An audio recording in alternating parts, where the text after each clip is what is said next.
Até quando você pode entrar com uma ação trabalhista? Será que você precisa esperar terminar o vínculo de trabalho para daí processar a empresa? Como que funciona um processo trabalhista na prática? É isso que a gente vai ver nesse vídeo.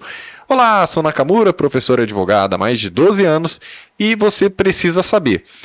Primeiro, temos o direito material. É aquele que a gente explica através dos vídeos, né? Olha, horas extras, verbas rescisórias, tudo, beleza. Aí você está vendo as dicas e você pesca uma informação e fala: nossa, eu tenho direito a isso. Será que eu já devo entrar com processo? Será que vale a pena financeiramente?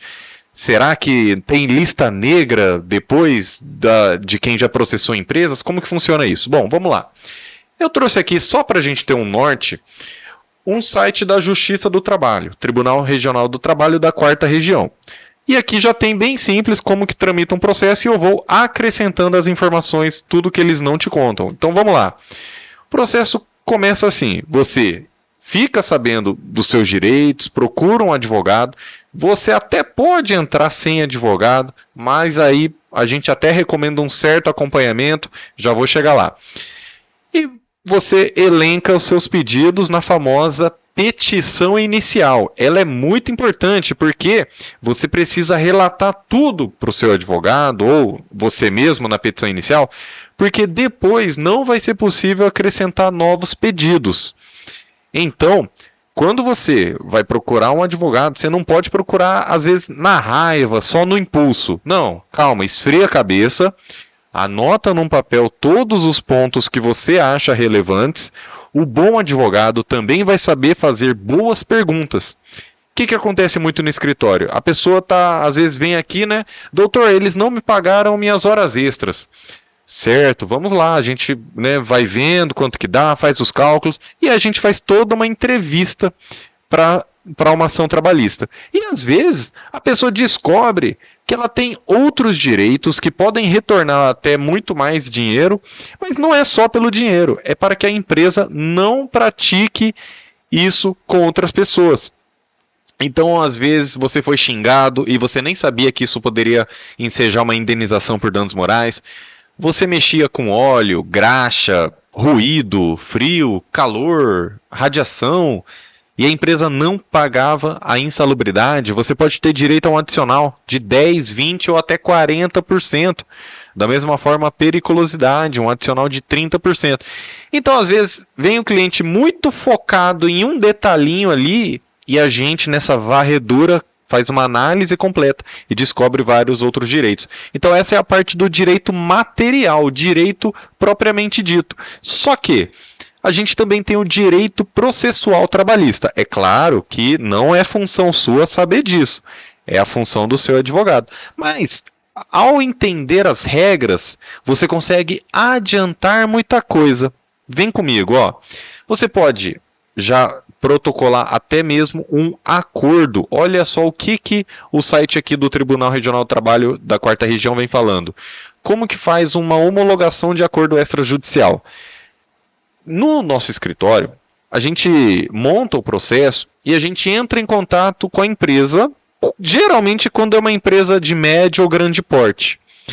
Aí, ela vai ter um setor de RH e o setor jurídico. Nós elencamos, né, por cima, não abrindo mão de tudo, né, para não dar vantagem, mas elencando tudo que a gente vai pedir por cima ali. E aí o setor jurídico, junto com o RH da empresa, muitas vezes já vão falar ali com o patrão, falar, olha, a gente vai perder esse processo aqui, vamos fazer um acordo com eles. E o que é um acordo? Um acordo são as duas partes chegando a um consenso. A gente acaba falando que cada um abre mão de um pouquinho, porque a empresa não quer pagar nada. Se ela quisesse pagar, ela já teria te pagado antes, sem precisar de processo. E muitas vezes o empregado ele vem com uma falsa noção ou uma expectativa muito alta de um processo. Ele acha que vai ficar milionário no processo trabalhista, sendo que não é bem assim. O próprio juiz, em uma sentença, ele vai levar em consideração a extensão do dano, tudo que ocorreu com o trabalhador, mas também a possibilidade da empresa conseguir pagar. Então, muitas vezes o acordo acaba sendo bom para ambas as partes. A empresa sabe que alguma coisa ela vai ter que pagar, não vai ter jeito. E o trabalhador, pelo menos, ele não tem que esperar 2, 3, 5 anos para receber. Ele já começa a receber daquela forma. Será que o acordo pode ser parcelado? Pode sim, inclusive é muito comum e não chega a ser ruim não, tá, pessoal? Às vezes você, trabalhador, tá vendo, que parcelar, a empresa já fez um monte de coisa comigo, mas calma, esfria a cabeça, deixa na mão de um bom profissional, sabe por quê? Porque o acordo é o seguinte, se passar um dia da data correta para a empresa depositar a parcela, ela perde direito ao acordo e ainda existe uma cláusula penal. Por que penal? Não do direito penal, mas uma cláusula de pena, uma imposição de multa para a empresa. Então ela, vamos supor, já aconteceu no escritório, né? A gente entrou com a ação, fez o acordo, tudo bem. Aí a empresa ia lá pagar 10 parcelas de R$ 1.500. Aí ela pagou a primeira, na segunda parcela ela falhou. Chegou no dia 15, no dia pré-determinado, né? Não era feriado nem nada, e a empresa não pagou. Depois ligou o advogado da empresa, falando: rapaz, a gente deixou na mão do estagiário, o estagiário esqueceu de pagar. É sempre o estagiário, só sobra para o estagiário, né? Aí falou: doutor, mas e aí, o que dá pra gente fazer, doutor Nakamura? Será que tem como a gente continuar com esse parcelamento e tudo mais? Porque, a rigor, a empresa já ia perder o parcelamento, ela ia ter que quitar, lembra, 10 meses de 1.500. No segundo mês, ela já deixou passar o prazo. E aí, ela já teria que pagar tudo de uma vez, né? Ou seja, perde o direito ao parcelamento, né? Vencimento antecipado da dívida, e uma cláusula de 50% sobre o valor restante, uma multa de 50% sobre o valor que faltava. Aí, né, dá para fazer um acordo do acordo, ou dá para pedir para o juiz, falar: a empresa perdeu o prazo, um grande abraço. Entendeu? Isso já aconteceu bastante. As empresas às vezes perdem esses prazos e aí fica aquela loucura. Então, para o trabalhador, ele tem essa segurança, tá? Pode ficar tranquilo quanto a isso. Sendo descumprido o acordo, já consegue entrar com a execução, tá? Beleza. Então, o acordo você já entendeu que nem a empresa, nem o trabalhador devem fazer um acordo de boca por fora. Por quê? A empresa, se ela fala assim: senhor João, a gente sabe que a gente tem uns negocinhos aí para acertar, vamos fazer o seguinte, eu te dou R$ 5.000 e não se fala mais nisso. Aí você vai lá e aceita. Mas qual que é o problema disso? Primeiro, que você nem sabe se esse é o valor justo. Segundo, e se acontece alguma coisa com você, você descobre uma doença ocupacional, você abriu mão de todos os direitos por causa de R$ 5.000. E para a empresa também não é interessante. Por quê? Porque ela pode pegar alguém mal intencionado, pegar esses R$ 5.000 e ainda assim entrar com a ação. Então, qual que é a solução para todo mundo ficar bem tranquilo? Homologação do acordo extrajudicial. As duas partes fazem um acordo e levam para o juiz assinar. Sabe o que o juiz vai querer fazer? Provavelmente ele vai designar uma audiência só para olhar no seu olho e no olho do preposto da empresa para ver: senhor João, é isso mesmo? O senhor está recebendo tanto, ou está parcelado ou não, e o senhor está abrindo mão de qualquer outro direito, viu? Aí você vai lá e confirma.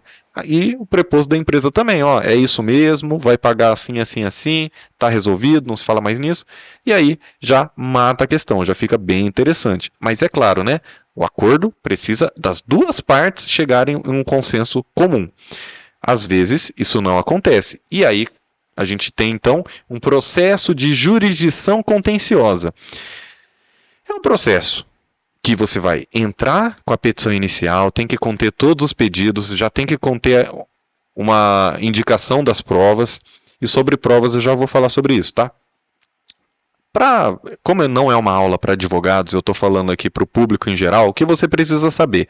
Causas acima de 40 salários mínimos tem uma forma de tramitar, causas abaixo de 40 salários mínimos tem outra forma de tramitar. A principal principal diferença é na audiência. Por quê? Porque abaixo de 40 salários mínimos, a Justiça considera que é um procedimento mais simplificado, ela vai colocar só uma audiência. Quando é acima de 40 salários mínimos, o juiz, geralmente, ele vai designar a primeira audiência só de conciliação. Ou seja, não tem que já chegar levando testemunha, ou então, às vezes a pessoa nem dorme de tão nervosa, mas essa primeira audiência de conciliação é muito tranquila. Por quê? Porque vai sentar as duas partes em frente do juiz, tem acordo?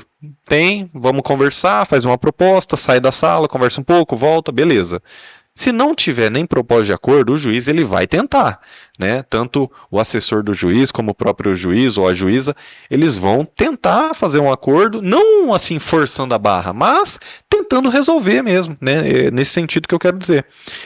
Se não tiver propósito de acordo, levanta, assina a ata e vai embora. Vocês entenderam? É muito tranquilo. Agora, quando é uma audiência una, né, que é tudo junto, aí tem a tentativa de acordo. Se não tiver, aí vai ouvir as partes. E aí ouve-se as testemunhas. E sobre provas, né? Doutor, como é que eu provo o que eu alegar? Bom, nesse caso, você pode, por exemplo, você está sendo assediado moralmente ou até sexualmente. Está acontecendo alguma coisa, está sendo vítima de chacota ou de pressão excessiva ou de metas inatingíveis. Sabia que você pode gravar a sua conversa com o RH ou com o patrão ou com outro funcionário ou um superior, quem estiver limitando os seus direitos? Doutor, mas eu vou gravar, mas eu tenho que ficar assim com o celular na cara da pessoa? Como é que funciona? Não, pessoal, você pode até gravar escondido aqui, ó, vai escondidinho, deixa no bolso da camisa, ó, vai gravando. Se conseguir imagem é melhor, às vezes só o áudio também já serve. Mas, doutor, mas não é proibido isso? Eu não posso, sei lá, responder na polícia ou então a prova ser anulada? Pessoal, quando você participa da conversa, você pode gravar, seja uma ligação por telefone, seja pessoalmente, você aqui com o telefone, só na mãozinha aqui, ó, só tranquilinho, segurando, não precisa nem estar na cara assim, ó, só segurando tranquilinho aqui, ó, como é que é mesmo? Ah, tá, entendi, eu sou burro, né? Ah, entendi. E vai gravando, entendeu? Quando você faz parte da conversa, você pode gravar. Ah, uma reunião, tem 8 pessoas na sala. Se você não está lá escondido, você pode gravar. O que você não pode fazer, seja no telefone ou em qualquer outro lugar, é gravar a conversa dos outros, escondido. E isso você não pode fazer, vai anular, você pode responder um monte de coisa, não vai dar certo. Mas se você fizer parte da conversa, você pode, seja a conversa 1 a 1, ou seja uma conversa igual um exemplo que eu dei, né? De 8 pessoas, 20 pessoas, pode gravar também, sem problema nenhum, beleza? Ok, doutor, tô gostando. E as testemunhas? Bom, sobre testemunhas, a gente pede um certo cuidado. Por quê? Porque você, ao longo da sua carreira, é sempre bom fazer amigos e manter contatos. O contato que eu falo é o contato de WhatsApp, redes sociais. Porque às vezes você trabalha com uma pessoa hoje e ela viu ali que você não estava recebendo suas horas extras, ou ela viu você sendo xingado, apanhando, viu a situação lá, pessoal limitando o seu uso do banheiro, alguma coisa assim, enfim. Aí a pessoa vai lá e muda de emprego, e você 1 ano depois quer entrar com a ação. E aquela testemunha, vocês entenderam? Então vai anotando, vai sempre mantendo contato com as pessoas. Isso é muito importante. E também, cuidado pessoal, porque na hora que acontece, todo mundo é seu amigo. 6 meses depois, lá na audiência, não é todo mundo que comparece não. Então tenha cuidado também ao escolher as suas testemunhas, mas é claro que seu advogado vai te ajudar nisso. Se você quiser um atendimento, o WhatsApp está aqui, vamos continuar.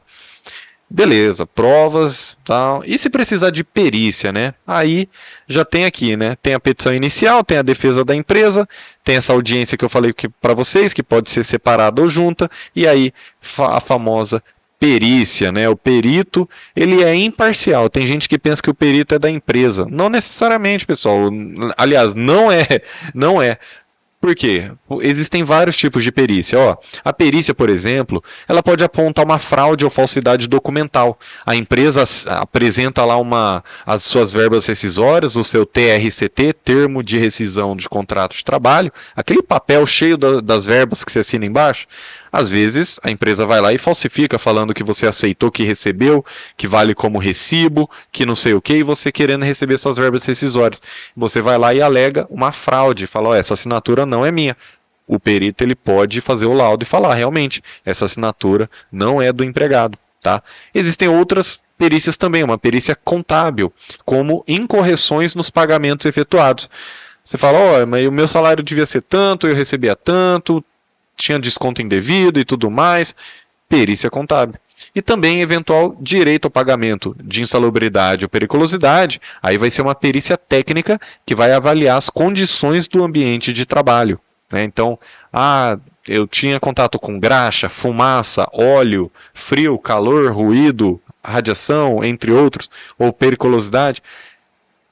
A empresa fornecia o EPI, equipamento de proteção individual? Mesmo com o EPI, luva, óculos, botina, capacete, enfim, mesmo com EPI, será que esse risco era diminuído ou era zerado? Né? Será que o EPI conseguia eliminar o risco à saúde? Tudo isso vai ser analisado na perícia. E também é comum a perícia médica. Você já até deve ter ouvido falar. Alguém que incorreu em um acidente de trabalho ou doenças ocupacionais do trabalho, né? A lesão por esforço repetitivo, vai digitar, ou você fica numa posição muito ruim, ou carrega peso o dia inteiro, trabalha em pé todo dia, enfim, depende de cada trabalho. Tá? Beleza, perícia, entendi. Depois tem uma audiência de prosseguimento e aí vai ter a sentença, sem resolução do mérito, quando o juiz ocorrer uma preliminar, depois você até pode entrar com uma nova ação depois de resolver esse problema, ou então com resolução do mérito. O juiz vai entrar no mérito da questão, vai falar, vamos supor, o João pediu horas extras, adicional de insalubridade e verba rescisória. Não, hora extra ele não conseguiu comprovar, ou a empresa comprovou que pagou, insalubridade ele conseguiu e verba rescisória também conseguiu. Beleza, temos aí uma sentença parcialmente procedente, mas que boa parte dos pedidos foi concedida. E aí o que acontece? Pode ter o recurso ordinário, né? Outras formas de recurso, mas isso não é uma aula para advogados. E aí a gente chega na fase boa, a fase de execução. Executar, doutor? Calma, eu não estou tão bravo assim com a empresa não. Não, fica tranquilo, meu amigo e minha amiga. Execução é dar efetividade para a sentença, porque senão, você concorda comigo? Mesmo que o juiz fale, nossa, você tem direito à insalubridade, à verba rescisória, tem direito a tudo. Se essa sentença ela não tiver efetividade no mundo real, ou seja, se você não recebeu o dinheiro no bolso, aquela sentença foi um mero pedaço de papel, uma mera folha de papel. Concorda comigo? Então, a sentença é o passo mais importante, com certeza. Daí sim a gente vai para a execução. Na execução, o juiz vai mandar fazer a liquidação, vai ver os valores, né? Por exemplo, hora extra. Aí ele vai calcular certinho, não ele, né, o contador, vai calcular certinho quantas horas extras foram, vai fazer o cálculo, aí sim você vê se você concorda, a empresa vê se concorda, e aí está decidido o valor final. Porque às vezes na sentença o juiz ele vai dar um valor aproximado, só para fins de alçada de recurso, tá? Porque a empresa às vezes vai ter que pagar custas no recurso, então o juiz ele faz um valor por cima, mas quem realmente vai declarar esses valores é o contador judicial. E aí sim você tem o valor propriamente dito. Né? A empresa vai ter até 48 horas para pagar a dívida ou garantir a execução. E depois, se não pagar, você pode entrar com penhora de bens, avaliação, bloqueio, contas correntes. Pode haver a desconsideração da pessoa jurídica, né? A DPJ, desconsideração da personalidade jurídica. O que é isso? É que, pensa assim, se a gente nunca conseguisse atingir o patrão, a pessoa física por trás da empresa, seria muito fácil, né? Então eu abro um CNPJ, eu lasco com a vida de um monte de trabalhador e declaro falência na empresa. Dia seguinte eu vou lá e abro outra empresa. Mas não é assim que funciona. Empresas do mesmo grupo econômico podem responder solidariamente, ou seja, às vezes você trabalhou em uma empresa aqui, mas se a outra empresa tiver a ver com o mesmo ramo, dos mesmos donos, o patrimônio dessa outra empresa também pode responder. E por fim, se isso não for possível, aí pode haver essa desconsideração da personalidade jurídica, que aí sim a gente vai atrás do patrimônio do patrão. Conta corrente, dependendo até da forma de casamento, vai buscar conta corrente, veículo, vai buscar tudo que tiver para pagar você. Se for um veículo, por exemplo, você pode adjudicar, né, dependendo do valor, e você pode simplesmente mandar para leilão. Existe leilão na Justiça Trabalhista também. Leilão de veículos, leilão de imóveis até, para pagar esses débitos trabalhistas, tá? Entendi, doutor, entendi. Rapaz, parece que não é algo do outro mundo. E me fala uma coisa, doutor. O processo trabalhista é rápido? Bom, primeiro, o que é rápido para você? Ah, doutor, rápido para mim é menos de um ano. Então, pode sim pode acontecer de você receber tudo em menos de um ano. A gente tem vários casos assim. Mas, é o que eu digo, também depende da postura da empresa. Por exemplo, a empresa perdeu o prazo para apresentar a resposta dela. O juiz vai acabar o processo muito mais rápido. Ou então saiu o acordo, resolveu também, muito mais rápido. Mas a empresa está fazendo jogo duro, ela está querendo marcar perícia, está querendo jogar as provas lá para frente, está tentando adiar a audiência. Ela pode fazer um jogo duro ali, aí pode ser que leve mais de um ano. Eu não tenho por que faltar com a verdade com você aqui. Tem vários casos que resolvem sim, né? A Justiça do Trabalho, pessoal, nos últimos anos, ela veio tanto se modernizando, como também mudando a sua filosofia. Ela vem trazendo a conciliação como um objetivo. Porque a conciliação, as duas partes estão dizendo sim. Então, as duas partes, entre aspas, ficam satisfeitas. Você está entendendo? Então fica muito interessante. E o juiz também, ele assina embaixo a sentença e está homologado um eventual acordo. Pode haver acordo depois? Eu já entendi que pode ter acordo lá no comecinho, tá? Mas vamos supor, depois de uma perícia ou durante a execução, pode ainda haver acordo? Sim, pessoal, conciliação pode haver em qualquer fase do processo, tá? Pode ficar tranquilo quanto a isso. E aí depois vai ter o arquivamento do processo, que é o final do processo. Bom, eu espero ter esclarecido as suas principais dúvidas. Eu sei que é muita coisa para a gente trabalhar e é por isso que eu digo, faça uma consulta aqui no WhatsApp do link. E inscreva-se aqui no canal Professor Nakamura, mais de 170 mil inscritos. Agradeço muito a confiança de cada um. Que Deus te abençoe grandemente e até a próxima.